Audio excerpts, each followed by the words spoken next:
Bien, buenas noches. Empezamos con la tercera sesión. La sesión pasada estuvimos revisando el tema de la interpretación constitucional. Vimos una noción de interpretación. Dijimos que era esta función hermenéutica de descubrir, de desentrañar cuál es el sentido y el espíritu de las normas, y en el caso específico de la interpretación constitucional, las normas que están contenidas en la Constitución. Ya hemos visto el tema del órgano competente, los principios de interpretación constitucional, vimos el principio de unidad de la Constitución, que planteaba la idea de entender la Constitución como un todo. Los títulos, capítulos de la Constitución no son compartimientos estancos que están divorciados y desconectados entre sí. Más bien están íntimamente ligados, porque la Constitución es una norma que comprende un orden general y en consecuencia su lectura, su entendimiento debe partir de una visión íntegra e integral del texto fundamental. El principio de concordancia práctica también hicimos énfasis en que este principio de interpretación resulta sumamente útil y es usado cuando hay una colisión entre bienes jurídicos tutelados por derechos diferentes, ¿no? Partíamos de la idea de que no hay un derecho fundamental, un derecho humano que tiene mayor valor que el resto, sino que estos deben cotejarse de cara a un caso concreto, ¿no? Usualmente este principio de concordancia práctica resulta útil y recurrente para los casos que tienen que ver con los derechos espirituales, ¿no? Sobre todo el derecho a la información, a la libertad de expresión, el derecho a la opinión, que en su ejercicio con no poca frecuencia colisionan con otros bienes jurídicos tutelados por el derecho al honor, el derecho a la intimidad, etc., ¿no? El principio de eficacia integradora, que también lo vimos, el principio de fuerza normativa, de adaptación a las circunstancias, y luego nos quedó pendiente desarrollar lo relativo, también hemos visto los métodos, el método auténtico, que es el que realiza el órgano constitucionalmente competente, avalado para realizar interpretación constitucional. En el caso nuestro, por ejemplo, la interpretación constitucional tiene como intérprete por vía de autoridad, que es la terminología que se aplica para el ejercicio del método auténtico, es el Tribunal Constitucional. El intérprete legal es el Congreso, ¿no? La doctrinaria, la que realizan los juristas, la judicial, la literal o gramatical, la sistemática, la restrictiva, extensiva y analógica, la histórica, la política y la teológica. Nos hemos quedado en el desarrollo de los principios procesales. Y acá entramos ya de plano a una revisión bastante general respecto de nuestro Código Procesal Constitucional, que es el instrumento adjetivo con que en el Perú desarrollamos la justicia, la jurisdicción constitucional, ¿no? El proceso constitucional. Esta institución que no nos es tan antigua, ¿no? En realidad el derecho procesal constitucional, la jurisdicción constitucional es de reciente data, ¿no? Su padre, o forjador, Hans Kelsen, inaugura, digamos, de manera doctrinaria la jurisdicción constitucional en un trabajo que realiza en el año 1928, ¿no?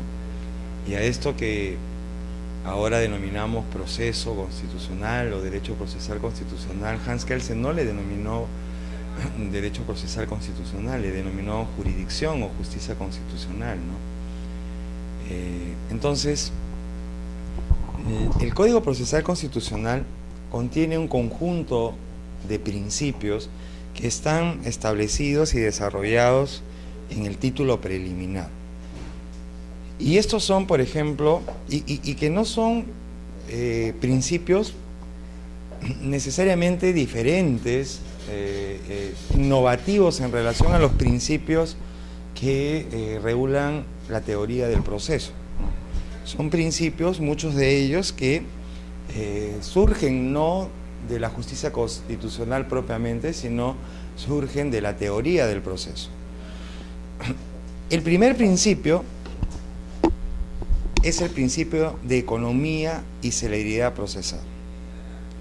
Este principio, que para los que están vinculados al ámbito de la práctica procesal, ¿no?, es un principio que parte de una idea fuerza, el convencimiento de que el proceso no puede exigir un dispendio superior al valor de los bienes que están en debate.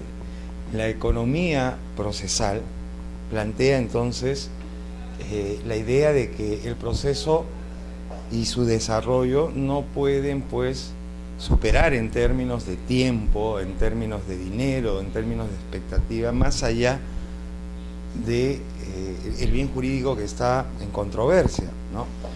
En consecuencia, el principio de economía procesal lo que plantea y lo que postula es que el proceso debe estar dirigido a alcanzar un ahorro de tiempo, a reducir y limitar lo máximo posible el gasto y el esfuerzo que supone plantear una controversia a nivel jurisdiccional, ¿no? Y acá estamos hablando a nivel de la jurisdicción constitucional. Otro aspecto que plantea el Código Procesal, otro principio, es el principio de inmediación. Y la inmediación, en términos generales, como ustedes saben, supone la posibilidad que debe tener el juzgador, el juez, ¿no?, el encargado de administrar justicia, de tener el contacto directo lo mayor posible con los diferentes elementos subjetivos y objetivos que comportan el proceso, ¿no? Es decir, tiene que haber una inmediación, una inmediatez, la posibilidad que debe tener el juez de tomar contacto con los elementos subjetivos, objetivos, ¿no? Por ejemplo, las pruebas, las partes mismas, ¿no?, la posibilidad de escuchar, conferenciar con las partes. Entonces, la inmediación también constituye un principio que rige el proceso constitucional, ¿no? Por eso es que, por ejemplo, en la instancia del Tribunal Constitucional, antes de dictar sentencia, siempre se programa la vista de la causa con una audiencia pública para tener la posibilidad, el tribunal, de escuchar de manera directa a las partes, ya sea a través de sus abogados o a través de ellos mismos, ¿no? Las partes pueden excepcionalmente también hacer uso de la palabra e intervenir cuando se refiere estrictamente a hechos, ¿no?, como rige en todo el proceso, ¿no? Porque ciertamente un indocto no puede referirse ante un tribunal en términos de jurídicos, aludir normas, principios, categorías de naturaleza jurídica. Eso está reservado para quienes se han forjado en la profesión del derecho. Entonces, La inmediación es otro principio que consagra el Código Procesal Constitucional.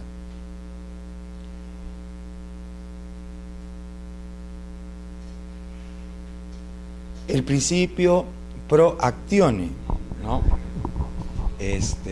O también denominado principio a favor o favor proceso, ¿no? Esto es una suerte de duda en favor del proceso constitucional, ¿no? Vale decir que si en el desarrollo de un proceso constitucional surge en el juez, en el administrador de justicia, la duda si el proceso debe continuar o debe ya darse por concluido, como quiera de que los procesos constitucionales, y lo hemos dicho en clases anteriores, protegen los derechos fundamentales, o protegen y afirman la unidad y estabilidad de las instituciones constitucionales, dependiendo de los procesos constitucionales. Ciertamente lo que está en juego son derechos y bienes jurídicos fundamentales para el Estado, por lo cual frente al surgimiento de una duda debe inclinarse a favor de que el proceso continúe. El principio conforme a la norma internacional.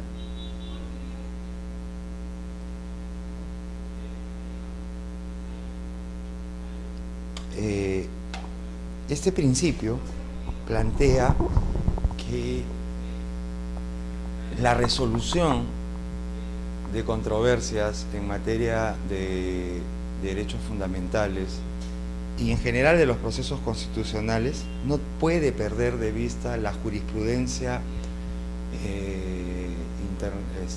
supranacional y las normas, instrumentos internacionales en materia de protección de derechos fundamentales, ¿no? Esto por varias razones, ¿no? La primera de ellas es que nuestra propia Constitución establece en el artículo 55 en adelante que los tratados internacionales forman parte del derecho interno, ¿no?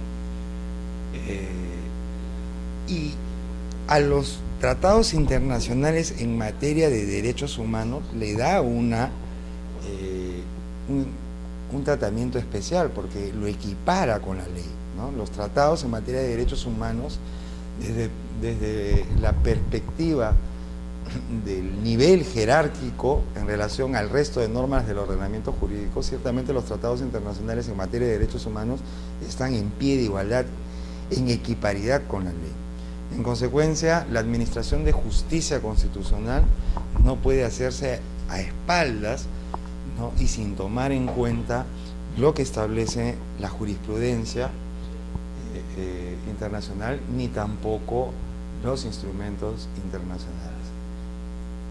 Para hablar en términos procesales es lo que se llama el control de convencionalidad, ¿no?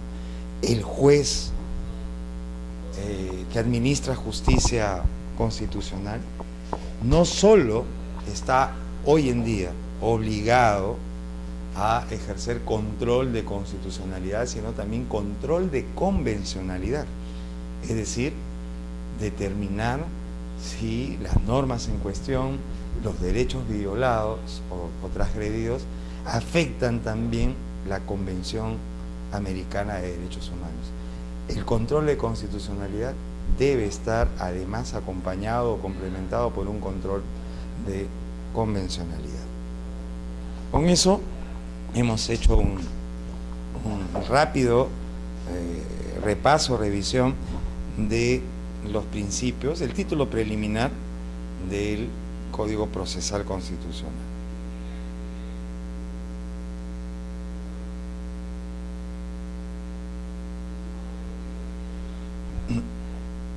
En una sesión anterior establecimos que los procesos constitucionales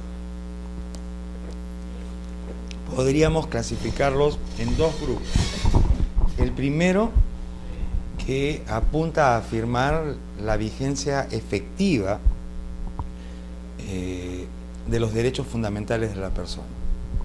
Y ahí estamos hablando de procesos como son, en primer lugar, el habeas corpus,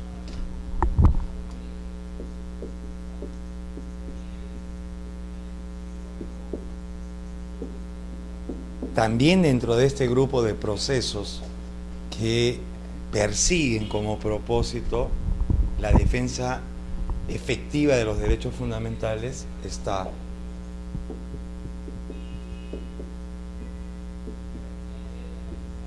la acción de amparo. La primera de ellas, como todos ya saben, además lo hemos señalado, el habeas corpus de origen inglés, tiene por finalidad tutelar en específico el derecho a la libertad individual, ¿no? La amenaza o violación del derecho a la libertad individual y los derechos conexos, ¿no? La acción de amparo más bien está dirigida a tutelar los derechos diferentes a la libertad individual y a los derechos conexos a la libertad individual. Su origen es México, ¿no? Correspondió a México instituir esta antes garantía constitucional, hoy proceso constitucional. También tenemos el habeas data,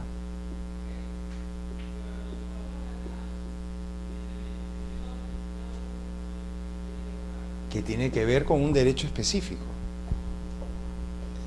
dentro del grupo de los denominados derechos de la persona como ser espiritual, el derecho a la información, ¿no?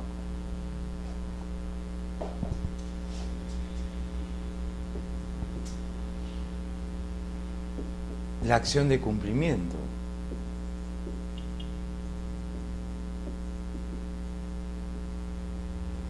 Y dentro de los que están dirigidos a la afirmación de la unidad, vigencia efectiva y estabilidad de las instituciones constitucionales y del orden constitucional en general, está la acción de inconstitucionalidad,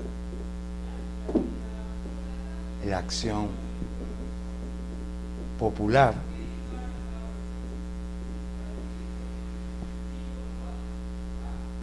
como procesos que tienen ese propósito. Vamos a empezar, y acá me va a ayudar Ángela, vamos a empezar con revisar el primero de ellos, el proceso de habeas corpus. En esta temática del habeas corpus, es importante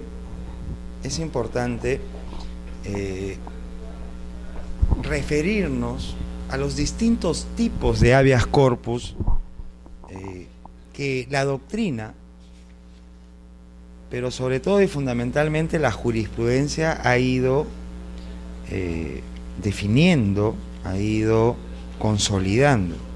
Y en ese sentido,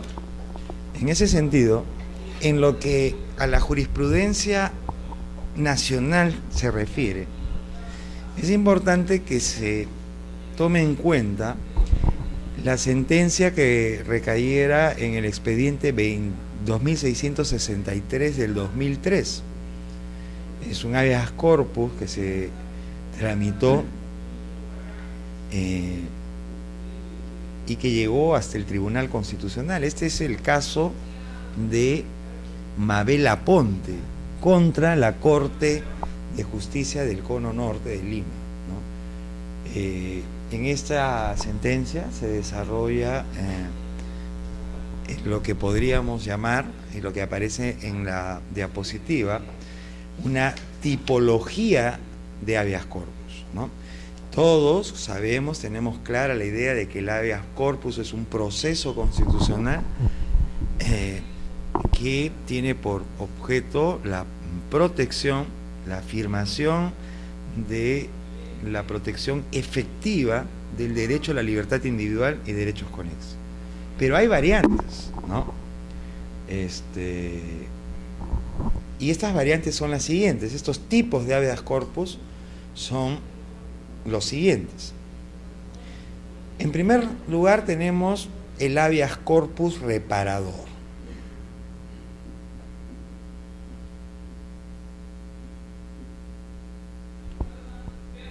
Y cuando estamos frente a un habeas corpus reparador, ¿de qué cosa estamos hablando? ¿A qué cosa nos estamos refiriendo? Estamos aludiendo a aquel habeas corpus que se produce, que surge, que se dicta frente o como consecuencia de la privación arbitraria o ilegal de la libertad física.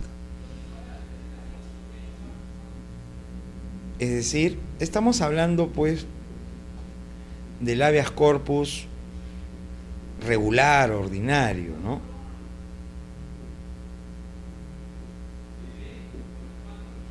Lo que digamos es el habeas corpus tradicional, ¿no? Que se plantea y surge efecto cuando hay una detención de naturaleza arbitraria, se está afectando la libertad individual como consecuencia de una detención arbitraria. Y esa detención arbitraria puede provenir de la policía, puede provenir de un mandato judicial que no reúne las condiciones, exigencias de fondo y formales, ¿no? Vale decir un juez penal, un juez civil, un juez militar, ¿no? Que de manera irregular emite una decisión judicial que tiene como consecuencia, que acarrea como resultado una detención que resulta siendo arbitraria. Eso es entonces un habeas corpus reparador. Como aparece en la pizarra, esta primera modalidad de habeas corpus que digamos es la tradicional, apunta o surge como consecuencia de una privación arbitraria. Todos sabemos que, de acuerdo al ordenamiento constitucional y legal, las detenciones o las privaciones de la libertad solamente pueden darse por decisión o mandato judicial y frente a la flagrancia de un delito, ¿no? Sin embargo, las decisiones judiciales que decretan una detención tienen que revestir las exigencias formales, los requisitos de fondo y de forma que están señaladas en la ley. Consecuentemente, un mandato judicial, incluso de un juez penal, puede afectar la libertad y constituir una decisión arbitraria, con lo cual cabe la interposición de un habeas corpus, ¿no? O una detención provocada por la policía, ¿no? Eso es lo que entonces denominamos habeas corpus reparado. También tenemos, dentro de la tipología de habeas corpus, también tenemos el denominado habeas corpus restringido.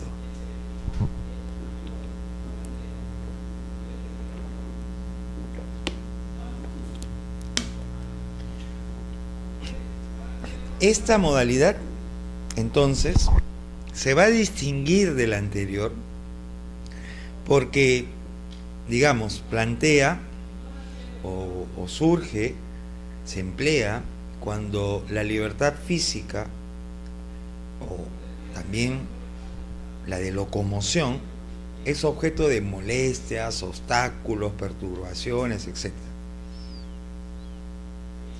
En otras palabras, estamos hablando de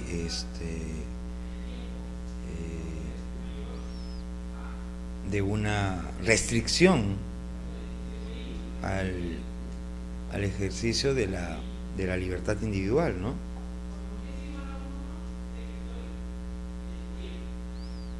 No se produce en este caso, digamos, la privación plena total de la libertad física, pero sí hay ciertamente hechos que provocan una restricción, una limitación a la libertad privada.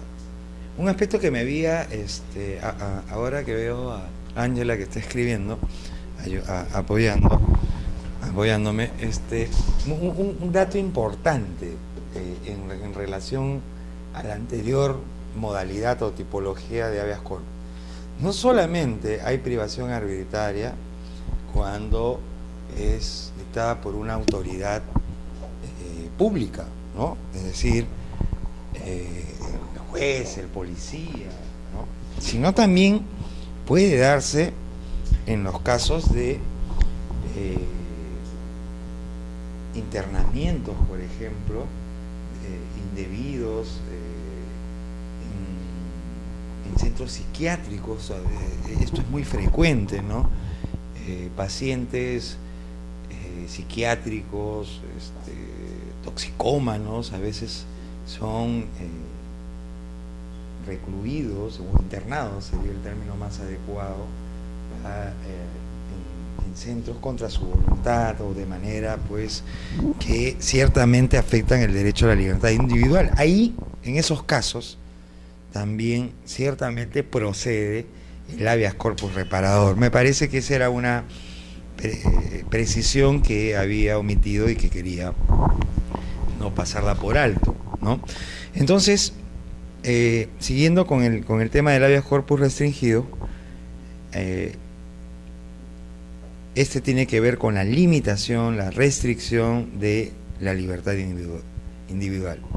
En otros términos, no se produce la plena y total afectación de la libertad individual, pero ciertamente hay una perturbación, ¿no? Y ciertamente que son perturbaciones al margen de la ley, es decir, que no tienen fundamento legal, ¿no? Luego, como tercer tipo, el habeas corpus correctivo.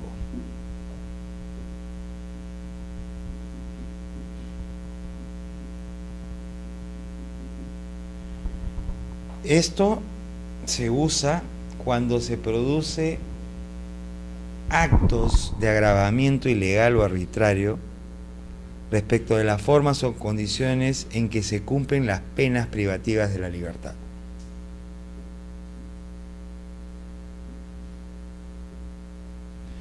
Acá estamos, entonces, frente a un sujeto ya particular que se vea amenazado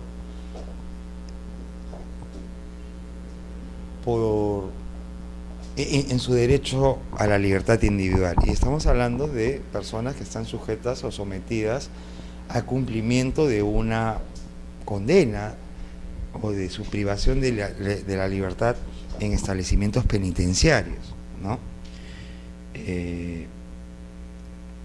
El fin de este habeas corpus, entonces, es que la persona que por una decisión judicial regular está privada de su libertad no sea pues objeto o sometido a tratamientos de naturaleza de resocialización, o sea, penitenciarios, que escapen a la razonalidad, a la proporcionalidad, ¿no? Yo les sugiero que sobre esta materia, sobre este tipo de habeas corpus, revisen el habeas corpus que se planteó y llegó al Tribunal Constitucional en el caso de Alejandro Rodríguez Medrano versus el INPE, ¿no?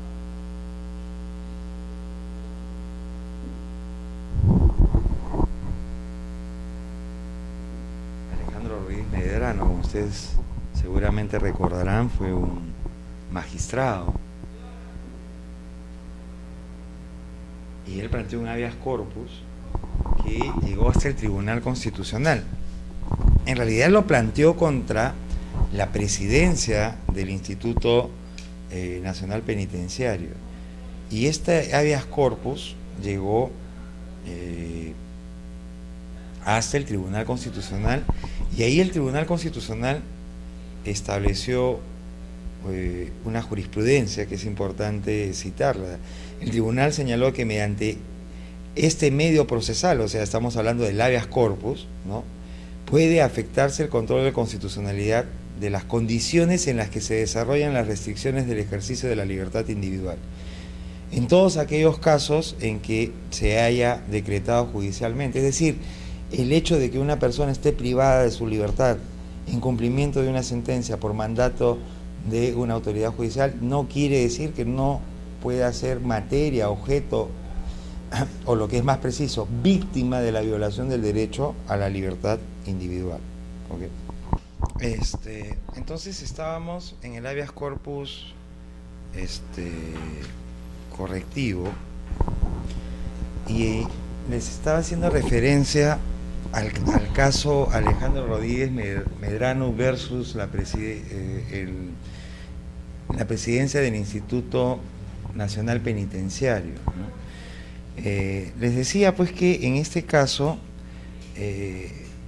Alejandro Rodríguez Medrano había sido un juez, un magistrado, que luego, como consecuencia de las investigaciones que se dieron a propósito de la caída del gobierno de Alberto Fujimori, entonces fue procesado, recluido en un centro penitenciario.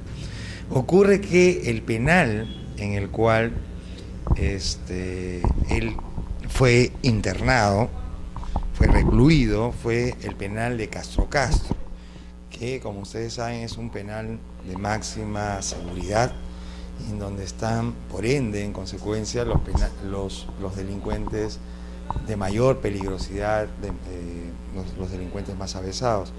Entonces, el habeas corpus planteaba de que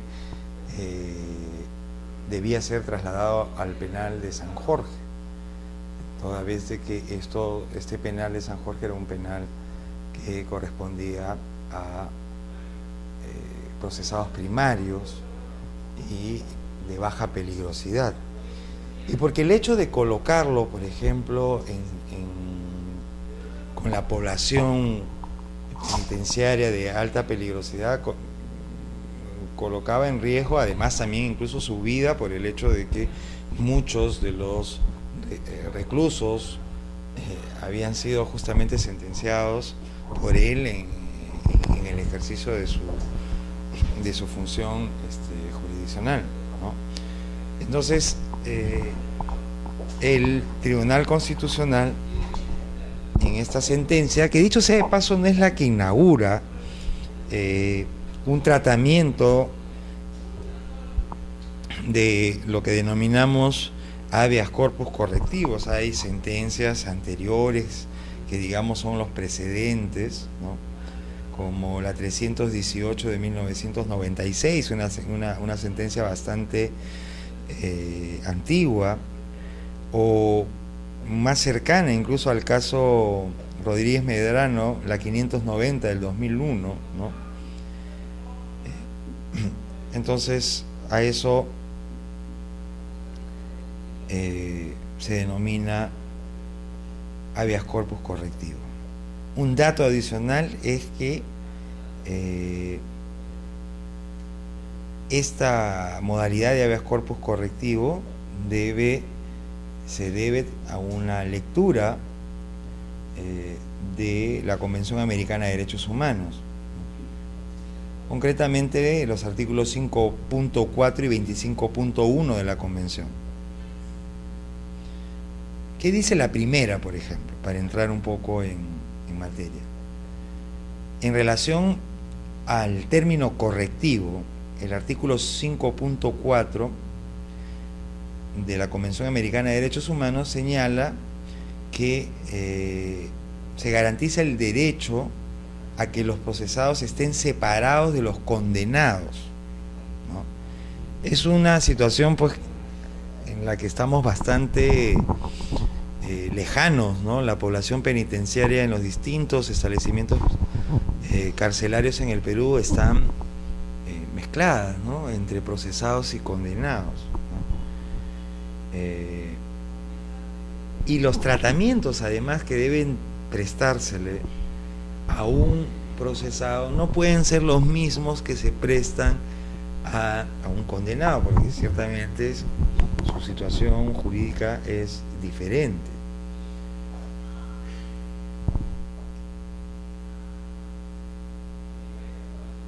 El artículo 25.1 es otro artículo de la Convención que debe mirarse en lo que se refiere al habeas corpus correctivo.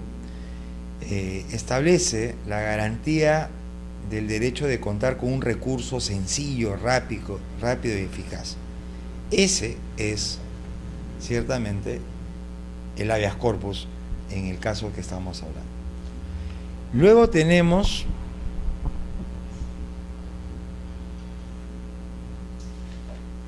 el habeas corpus preventivo.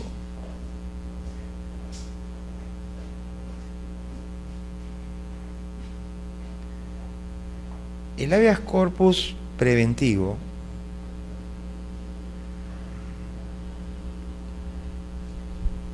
se utiliza en los casos, como ya su propia denominación nos permite inferir, ¿no? En los casos en los que, aunque no se ha producido, no se ha concretado la privación, existe una amenaza respecto a la libertad individual. Ciertamente esa amenaza debe ser una amenaza cierta, inminente, sea presente, ¿no? Que su consumación sea real y efectivamente previsible, ¿no? Es decir, que plantee la posibilidad real y cierta de que se va a producir en cualquier momento, ¿no? Eso es el habeas corpus preventivo. ¿Cuál es el requisito fundamental, digamos, sine qua non de esta modalidad de privación de la libertad? La amenaza no debe ser presunta, ¿no? Sino debe ser una amenaza real. Y bastante ilustra a esto el caso de Patricia Garrido Arcentales contra Henry Huertas. Esa es una jurisprudencia de nuestro Tribunal Constitucional que ilustra de manera significativa los efectos de un habeas corpus preventivo, ¿no?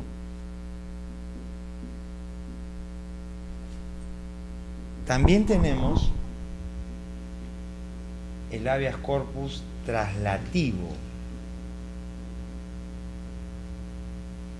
Nos va a faltar pizarra. El habeas corpus traslativo. Este tiene que ver con el retardo en un proceso judicial o, en su defecto, violaciones al debido proceso,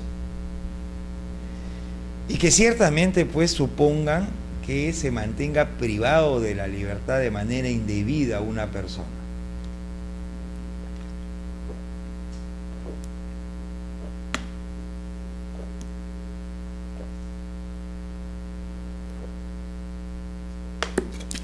Acá estamos, por ejemplo, frente al retardo, ¿no? En el proceso de una persona que está detenida, ¿no? Recluida en un establecimiento penitenciario, ¿no? Es decir, de un excesivo retardo o retraso en el procesamiento y finalmente y consecuentemente también en la definición de la culpabilidad o no, ¿no? Es decir, en la emisión de la sentencia, ¿no? Esta este habeas corpus traslativo tiene su sustento, su base en el Pacto de los Derechos Civiles y Políticos, ¿no? Concretamente en el artículo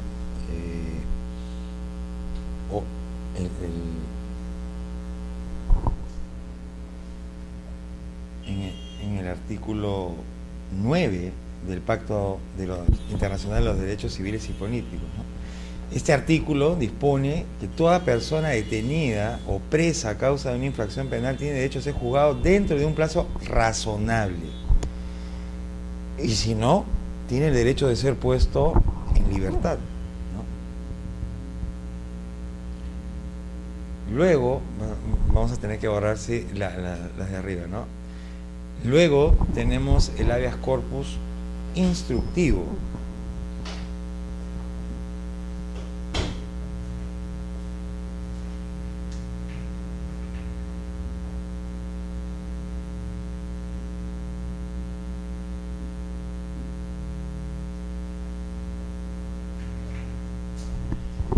Cuando se plantea o cuando es utilizado un habeas corpus instructivo, cuando no se ubica o no es posible ubicar el paradero de una persona detenida, desaparecida. Entonces, la finalidad de este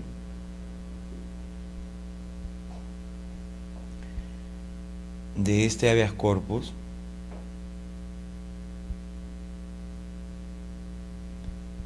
no solamente está dirigido a proteger la libertad individual de la persona, ¿no?, que se desconoce pues dónde está, ¿no?, sino que además, adicionalmente, este habeas corpus protege la integridad personal, ¿no?, y de hecho está vinculado al derecho a la vida, pues, ¿no?, porque cuando se desaparece una persona no sabemos si es que está con vida o no. En la Corte Interamericana de Derechos Humanos hay un caso importante, que es el caso Castillo-Páez versus justamente la República del Perú.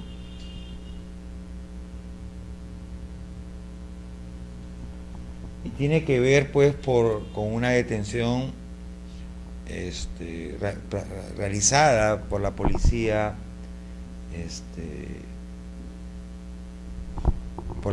Nacional en épocas de la violencia subversiva, ¿no? Fue detenido por la policía y Castillo-Páez nunca más volvió a aparecer, ¿no? Se planteó entonces se desconocía su paradero. Este caso de Castillo-Páez ha llegado hasta la Corte Interamericana de Derechos Humanos. Es un caso sumamente emblemático en términos de protección de derechos humanos, ¿no? También está el caso de Genaro Villegas Namuche, por ejemplo, que es un caso también importante en la jurisprudencia interna. El caso de Genaro Villegas Namuche, no solamente porque constituye un habeas corpus instructivo, sino porque además, a propósito de este caso, se ha determinado la existencia dentro de la Constitución del derecho a la verdad, ¿no? Genaro Villegas Namuche también fue detenido por agentes del Estado. En el año 91, él, como estudiante y trabajador, era estudiante universitario y además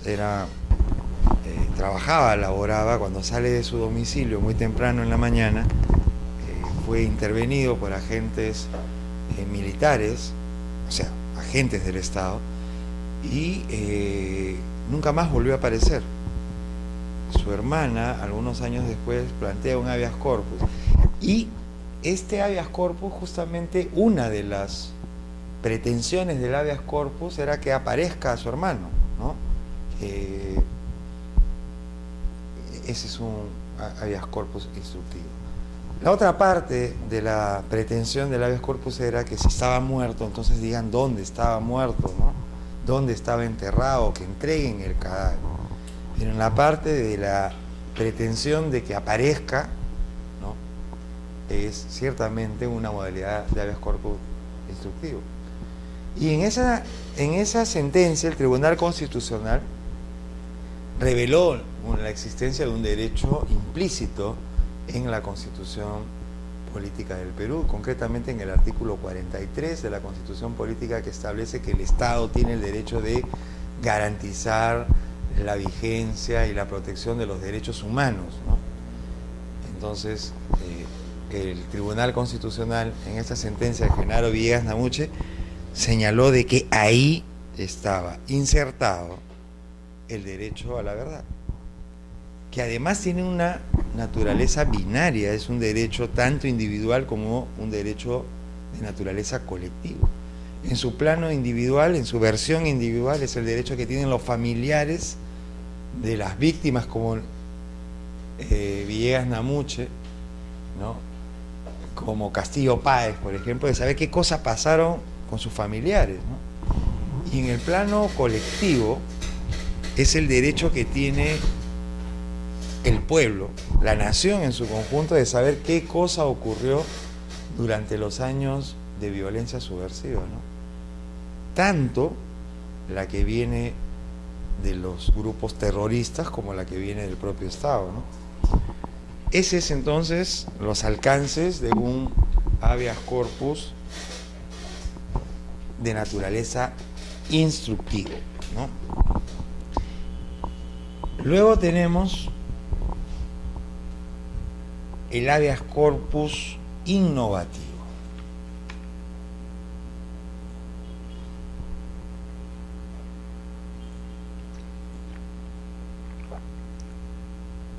Y este, en cambio,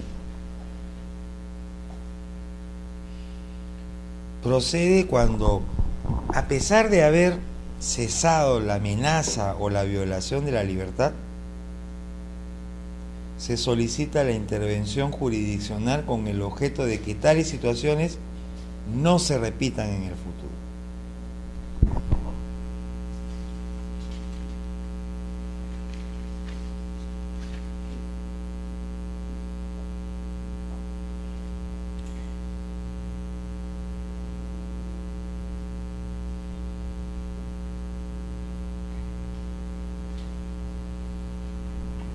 Y por último,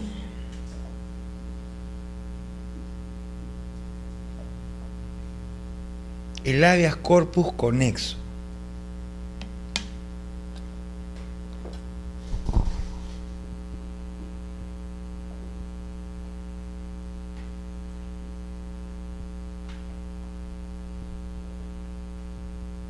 Este habeas corpus tiene por objeto, o sea, surge cuando se presentan situaciones que no están previstas en los tipos de habeas corpus anteriores, ¿no? Es decir, no encajan en los tipos anteriores. Por ejemplo,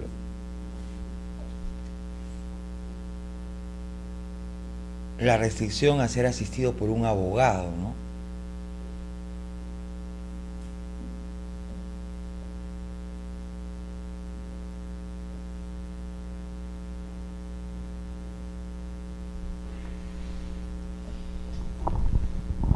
El debido proceso supone, es un derecho fundamental, que una persona sea asistida por un letrado, ciertamente libremente elegido por él.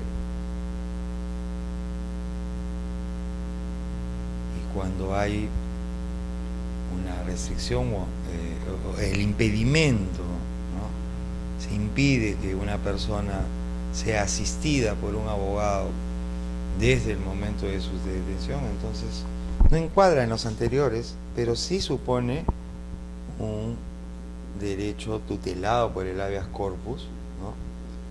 Y a ese habeas corpus se denomina un habeas corpus conexo, ¿no? Un habeas corpus conexo. Todas estas tipologías, ¿no? Todas estas tipologías, o por ejemplo, pues cuando una persona es compelida, obligada a declararse culpable, ¿no? O a pronunciarse sobre la culpabilidad de su cónyuge, ¿no? Entonces ciertamente ahí hay la posibilidad de interponer un habeas corpus que sería del tipo conexo. Todos estos habeas corpus surgen de la casuística, ¿no? Es la determinación de estos distintos tipos de habeas corpus, creo que hemos hablado de 8 o 10, todos ellos han surgido de la casuística. Bien, entonces eso en relación al habeas corpus como un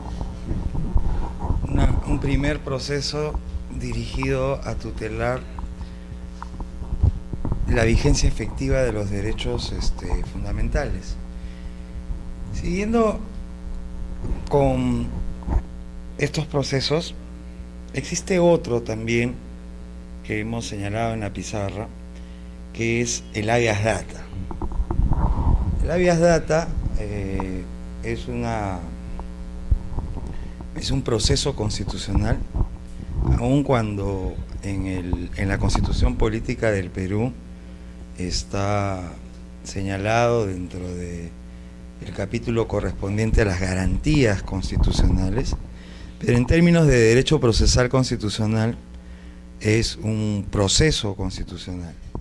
Y ciertamente es un proceso nuevo, surge con la Constitución vigente de 1993 y específicamente está entonces recogido y consagrado en el artículo 200, inciso 3.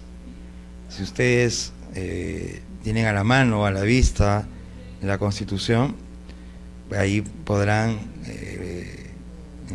leer que textualmente dice que constituye una garantía constitucional la acción de habeas data que procede contra el hecho o omisión por parte de cualquier autoridad, funcionario o persona que vulnera o amenaza los derechos a que se refiere el artículo 2, inciso 5 e inciso 6 de la Constitución, que tiene que ver con el derecho a la libertad de información.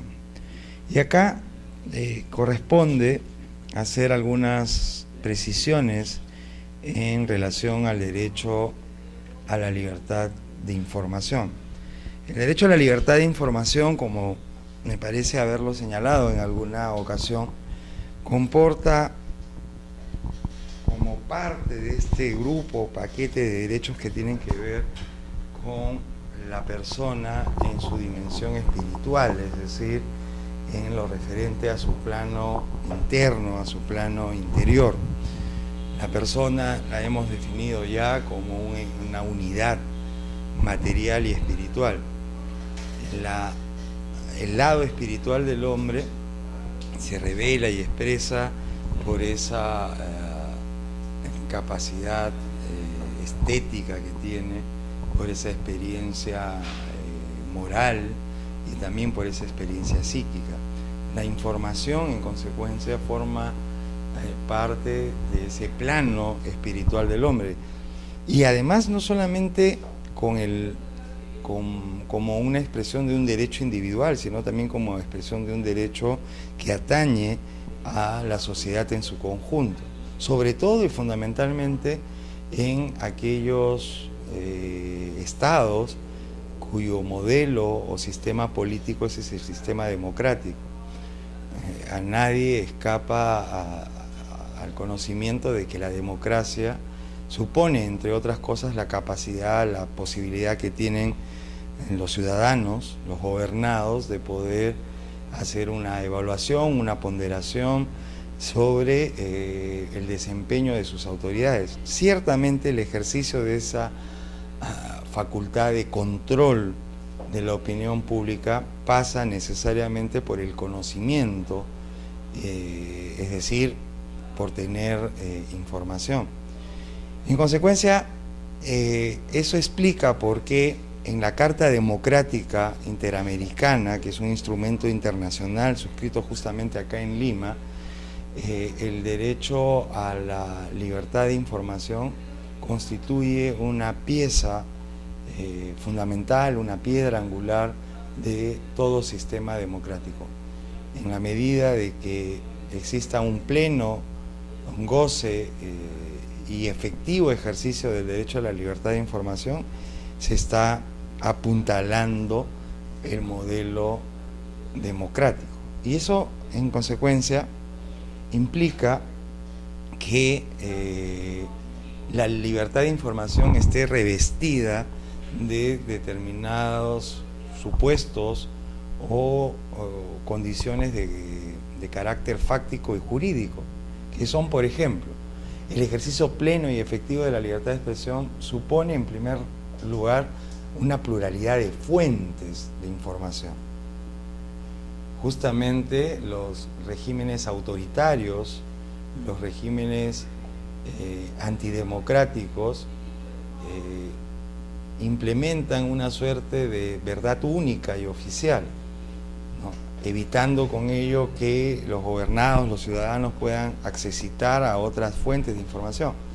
La libertad de información, en consecuencia, plantea una pluralidad de fuentes. Pero no solamente una pluralidad de fuentes, sino también plantea la exigencia de que exista acceso a las fuentes de información. No basta, en consecuencia, pluralidad de fuentes, sino va aparejado, acompañado de la remoción, primero de mecanismos, procedimientos legales, administrativos, que permitan que los ciudadanos accedan a las fuentes de información, y eso supone entonces remover todo obstáculo, todo procedimiento que impida un acceso real a las fuentes de información. También otro presupuesto jurídico que supone la libertad de información, además de pluralidad de fuentes, acceso a la información, es que la información sea veraz, ¿no? Es decir, la información que se recoge, a la cual se accede, debe ser una información, en consecuencia, veraz. No debe ser alterada, adulterada, tergiversada, sino debe ser una información veraz. Y por último, también debe ser una información oportuna, ¿no? Y acá entra a considerarse entonces un plazo razonable, ¿no? Un poco parafraseando esta expresión de que justicia tardía no es justicia, información tardía no sirve tampoco, ¿no? Y en ese sentido es bastante ilustrativo el famoso caso de McWane Company versus New York Times,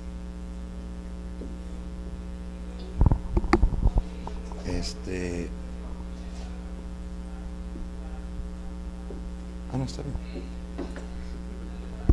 New York Times, ¿no? Este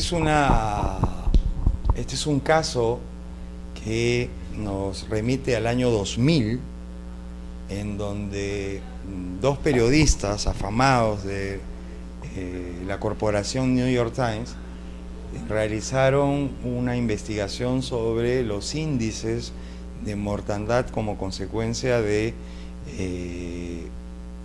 accidentes de trabajo en manufacturas, o sea, en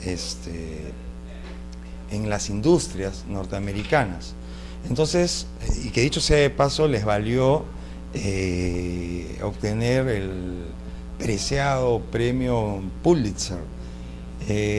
La investigación suponía en consecuencia recoger información y la información central tenía que ser proporcionada por órganos estatales, ¿no?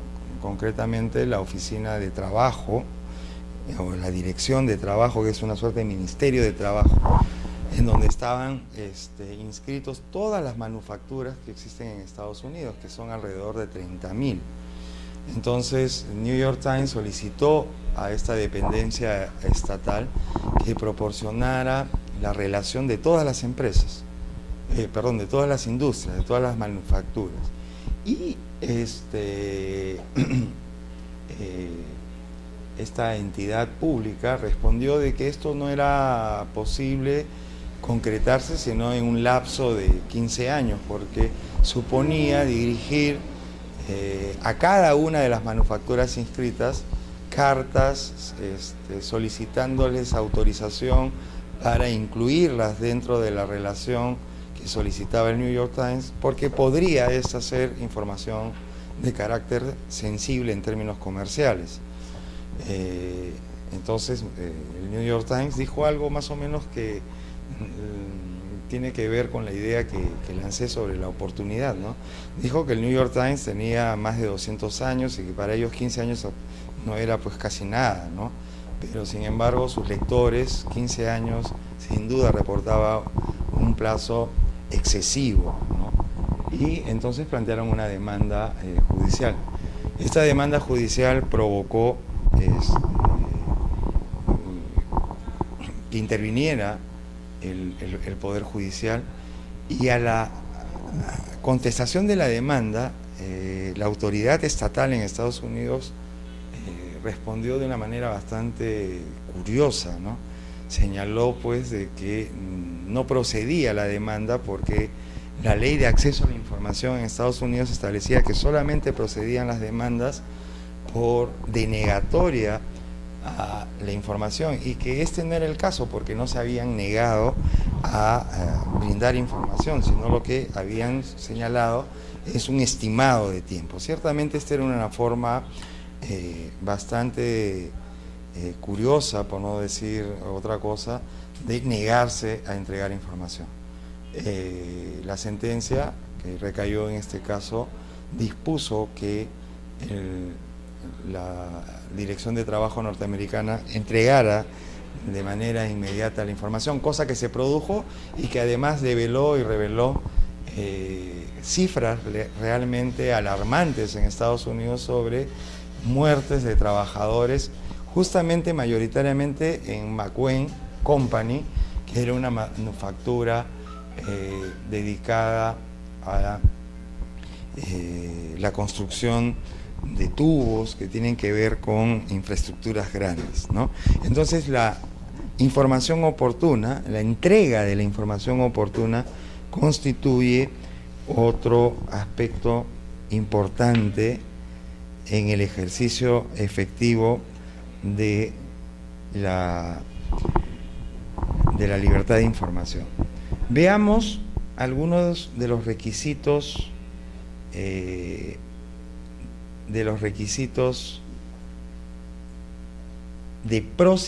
procedibilidad del habeas data. En primer lugar, requisitos podemos dividirlos en dos grupos. Uno que vamos a denominar requisitos generales y otro que tienen que ver con los requisitos especiales.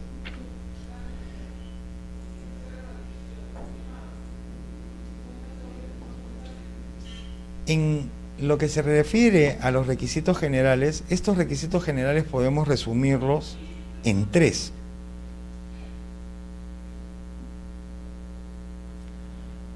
Que son los siguientes. Primero, la existencia o certeza de derechos constitucionales violados o amenazados de violados.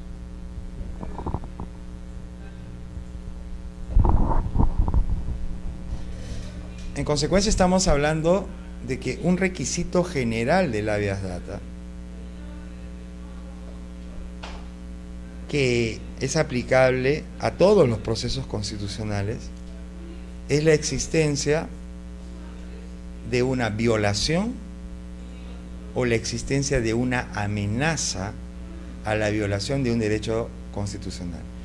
En el caso específico y concreto del habeas data, entonces debemos estar como una condición o requisito de procedencia, debemos estar frente a la violación del derecho a la libertad de información o, en su defecto, a la amenaza, ¿no?, a una amenaza del derecho a la libertad de información. Un segundo requisito general a todos los procesos constitucionales es la comisión o existencia de un acto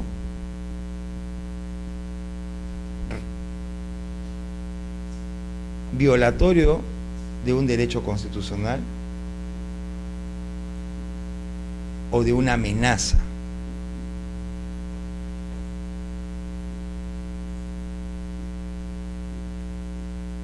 Esto se diferencia del anterior porque en el primer requisito general estamos frente a la identificación de un derecho específico que está siendo violado o que está siendo amenazado, ¿no? En el segundo supuesto, en cambio, estamos frente al hecho específico, a la conducta, comportamientos u actos que provocan la violación o amenaza del derecho constitucional identificado en el requisito anterior, ¿no?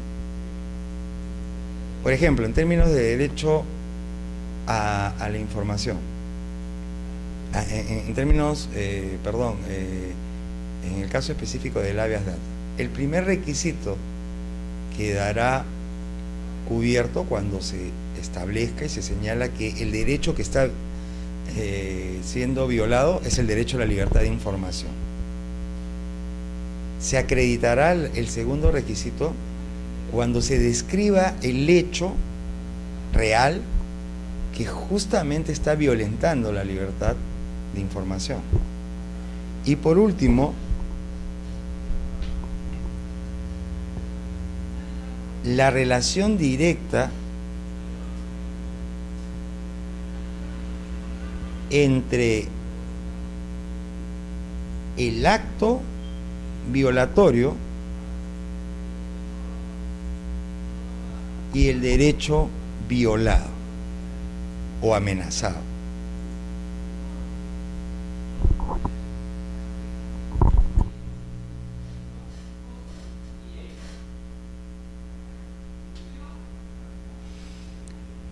Esto, como pueden darse cuenta, son requisitos secuenciales, ¿no? Primero se determina cuál es el derecho violado. En el caso del habeas data, tiene que identificarse, puntualizarse que de lo que se trata es de una violación o una amenaza del derecho a la libertad de información. 2.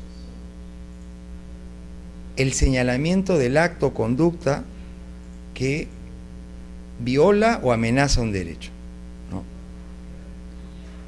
Por ejemplo, que se describa el hecho de que en determinada dependencia pública se niega o coloca obstáculos para la entrega de determinada información. Eso son hechos, actos. Y lo segundo y por último es que tiene que haber una relación directa y además presente, actual, entre el acto que se describe, el hecho que se describe y el derecho vulnerado. Entonces, estos tres requisitos, derecho identificado a la libertad de la información, en el caso de habeas data, hechos que acreditan o que buscan acreditar la afectación de ese derecho y conexión entre estos, presente, actual, constituyen los requisitos generales. Vamos a quedarnos acá para luego ya entrar a los requisitos especiales y hacer algunos comentarios en relación propiamente al habeas data, con alguna casuística para finalmente terminar con los demás procesos constitucionales. Muchas gracias.